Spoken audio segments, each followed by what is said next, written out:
I've been enjoying writing my own music for many years, but I took almost a 10-year hiatus from ever finishing a new composition. Uh, Sort of when I was in my 40s, I went through a period where I would come up with some segments of tunes and listen to them after a while and say, you know, it's not as good as Duke Ellington, it's not as good as Tad Dameron, Benny Golson, Cedar Walton. What am I trying to do here? And I kind of went through a period of being self-defeating on the subject. And then something kind of opened up a few years ago. I felt that something was missing musically, and I talked to a close friend of mine who happens to be my manager, Anna Sala, and she was saying, Benny, you know, you're going to be happy again. She says, I can see it. The sun's going to be shining. You're going to be writing music. And as soon as she said, you're going to be writing music, a light bulb went off. I said, of course, that's what's been missing. I used to love writing music. And then I recommenced to write, but this time the difference was a little message that the alto saxophonist Jeff Clayton had given me regarding his experience of working with one of the greatest composers of all time, Stevie Wonder. When Jeff would play in Stevie Wonder's horn section in the 70s, and they would rehearse in Stevie's studio in LA, after rehearsal, Stevie would allow the musicians to stay around if they felt like it, and they could watch him compose. They could just hang out if they were quiet. And Jeff would certainly do that. Pretty much the whole band would, apparently. I know I would. And Jeff said Stevie would maybe take an hour, hour and a half, seemed like 2 hours, just working from going from one note or one chord to the next one note or one chord. Just that simple transition, a long time, you going and going. And Jeff said, you'd know when he found it, because all of a sudden, this big smile would come across Stevie's face, and he'd play the cadence and then begin to move on from there. And what that inspired in me, as I began writing again a couple of years ago, was that if there's an emotional experience or a story that I want to convey through an original piece of music, the notes do exist, the harmonies do exist, the rhythms and the groove and the feeling, but I need to really stay with it, not give up the ship. Keep looking, keep searching, and stay with the inspiration, that visual, that emotion, whatever it is that's inspiring this piece. Stay with that and keep looking.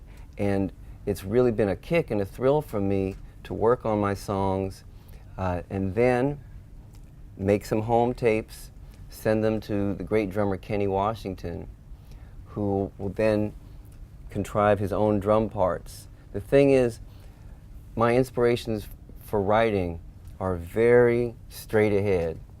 I would say my favorite kind of music to listen to would be the classic Blue Note records from the mid-1950s through the mid-late 1960s, where generally the instrumentation is trumpet, tenor saxophone, piano, bass, and drums, such as the Horace Silver Quintet or a Hank Mobley or Lee Morgan record, for example.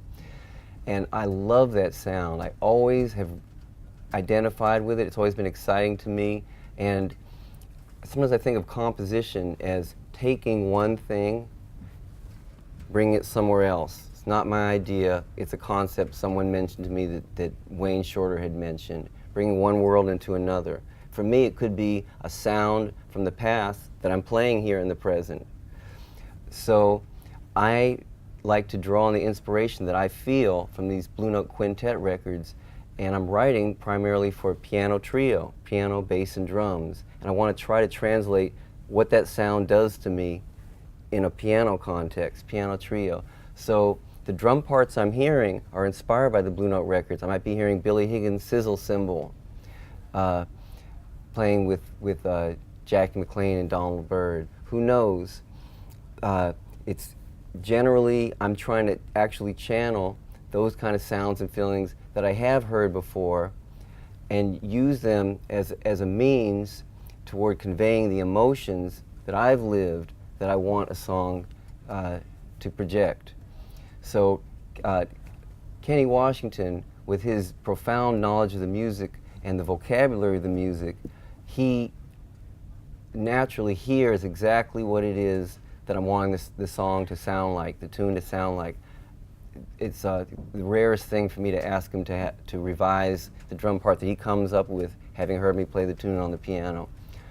Peter Washington had been playing bass with us when the trio got together, and our most recent recording to date is a program of all new originals I've written called Magic Beans, and that features Peter Washington and Kenny Washington. Trio's had a couple of generations since then, so the current trio consists of myself with David Wong on the bass and Rodney Green on the drums. But we're certainly family. Kenny Washington and I will be playing together more in the future, and it's also very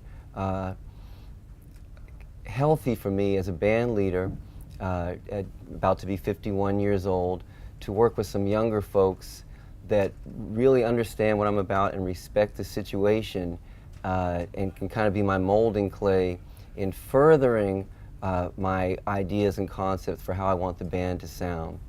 I got on such a kick with writing originals that for a while I was playing entirely originals on my program, and I've since, through performance and just gauging how effectively tunes translate to the listener, realized that it's best, even if one writes a lot of music and likes primarily playing their own music, because this is a presentation and offering for the audience, and we, the musician, are in service to the listener, that if there's a classic melody, be it My Funny Valentine, that does something good for people, and that I feel that I have something to say on, it's a really good thing to incorporate also some melodies that people do know while I'm introducing the listener to all new melodies.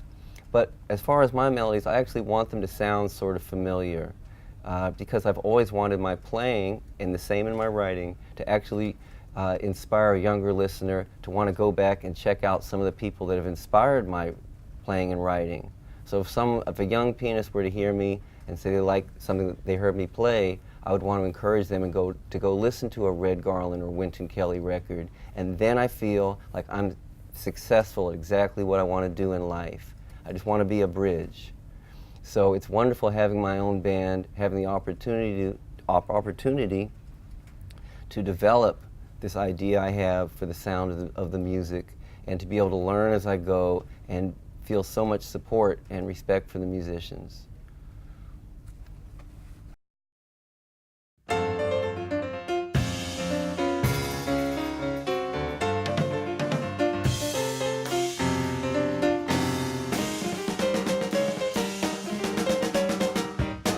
Hi, I'm Benny Green. For more jazz interviews and videos, please go to JazzTimes.com.